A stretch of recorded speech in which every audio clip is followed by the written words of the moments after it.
Amen. Okay. Yes, sir. Right next to you. They Yeah. have a great response on Texas A&M victorious. You know, you were out with like the OGs on this stuff. I'm going to say.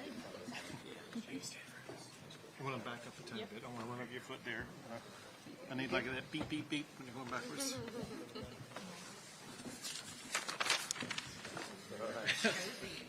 I want to thank everybody for being here for a huge announcement.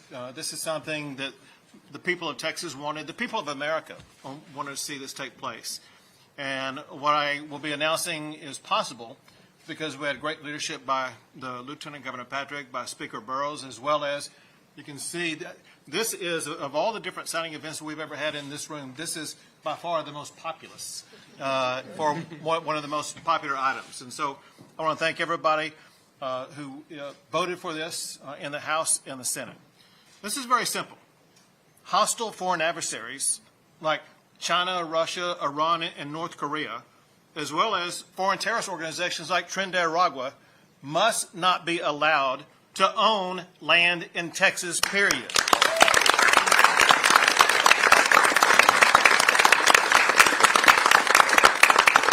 They should not be allowed access to our critical infrastructure, and they may not be allowed to exploit our border.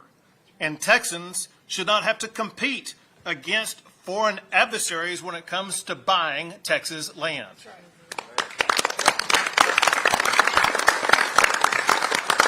One of the bills I'm going to sign is SB 17. It's the strongest law in the United States to prohibit foreign adversaries from buying land in our great state.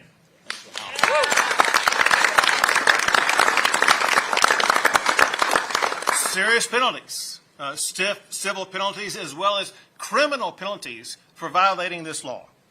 I'll also be signing Senate Bill 1349.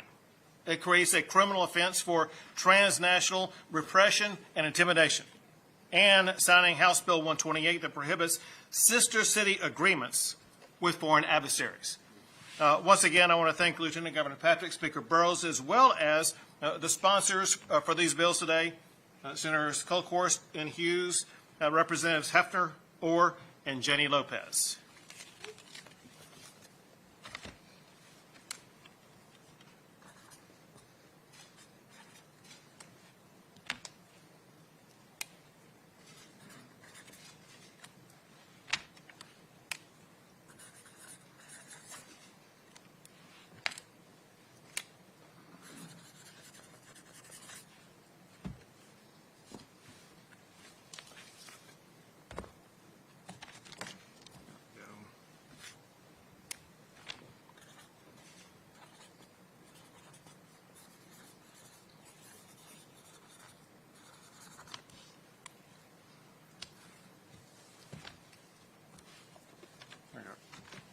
I had one more.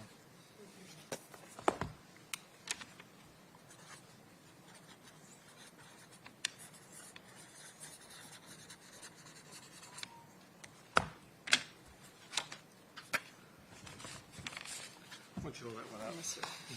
Foreign adversaries can no longer buy land in the great state of Texas.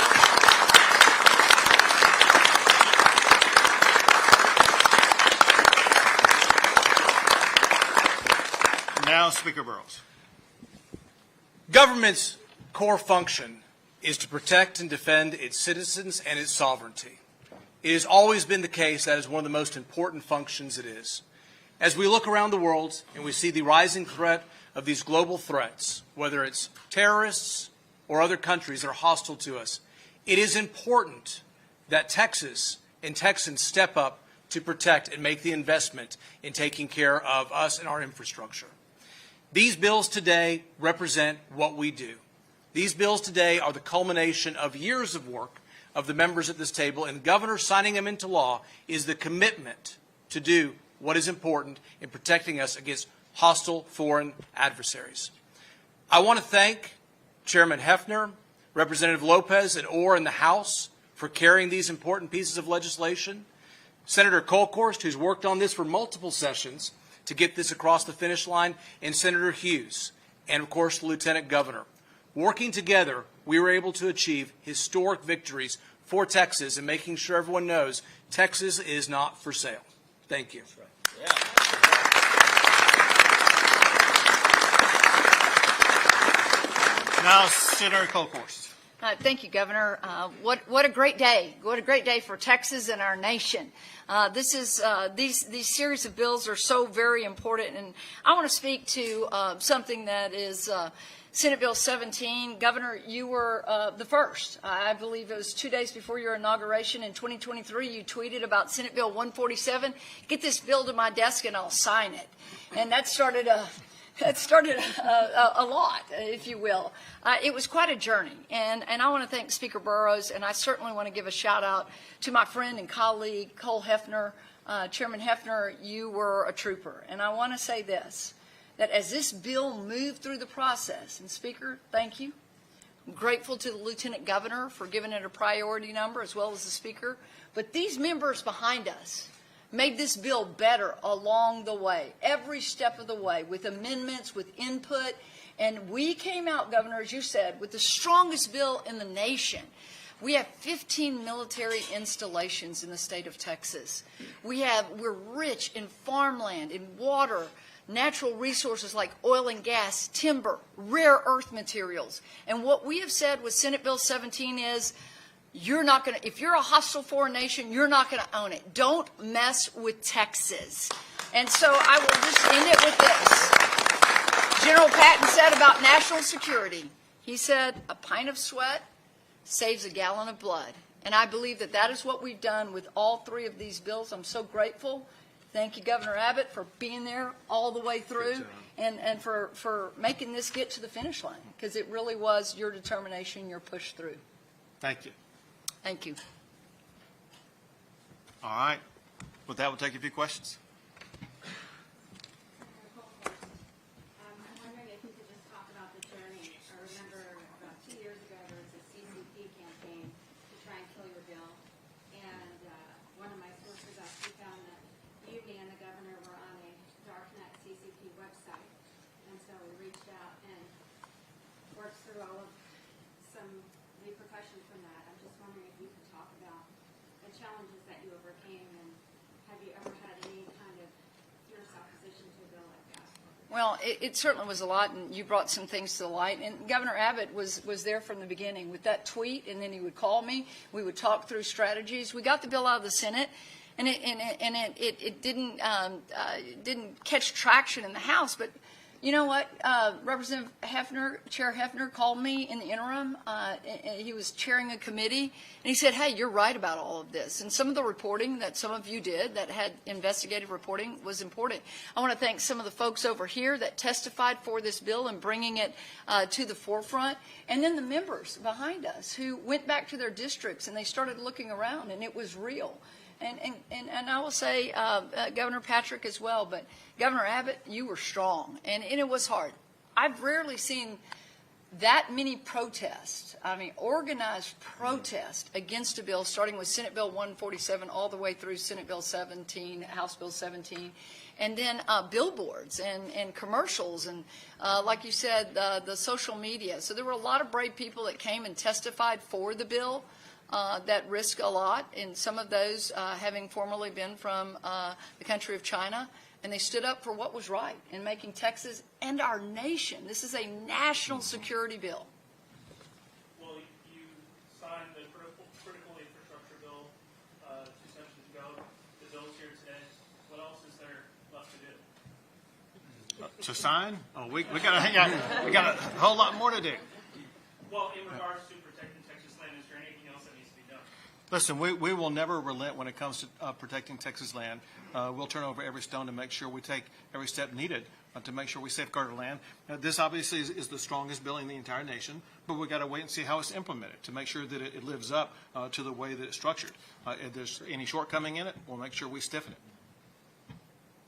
Talking about the Tren de Agua, how you are preventing these people coming to this country and get like these alerts when this is happening?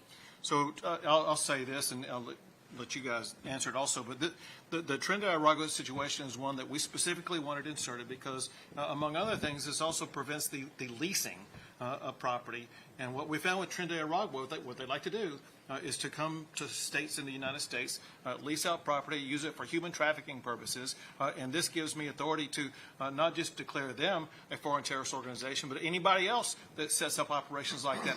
They will fall under this law, and we will be able to prosecute them and put them in jail where they belong. Governor Abbott, you added 2 items to special session yesterday. One of them about making sure that same-day voter registration is prohibited in the state of Texas. Can you talk about how that came about? Sure. It surfaced over the course of this week, and it surfaced, I think it was Valerie Swanson. Is she here? Didn't you bring it up? Yes. Yeah, so Valerie Swanson brought it up. I found out something that I was unaware of, and that is that there was the possibility, I think it's some legislation that passed during the regular session, right? That led to election day registration of voting, same-day voting, same-day registration. And that's something that we don't want in Texas because it opens the door to potential cheating. And that's why I put it on the call, and that's why I think I'll be signing a law on it. 2 more questions. Governor, the question everyone wants to know here is what has to pass in order to avoid a third special session? Well, so I hear that you're thinking about running for one of these new seats.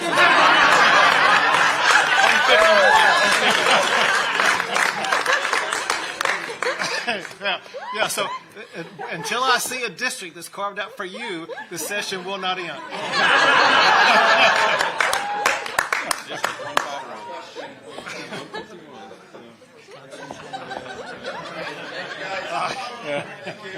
you see yourself calling a third special session over Texas House redistricting? So what I've seen so far is tremendous progress being made on all the items that I put on the call, and I won't talk about anything else until I see what happens with this call. Thanks, Thank you very much. Thank you.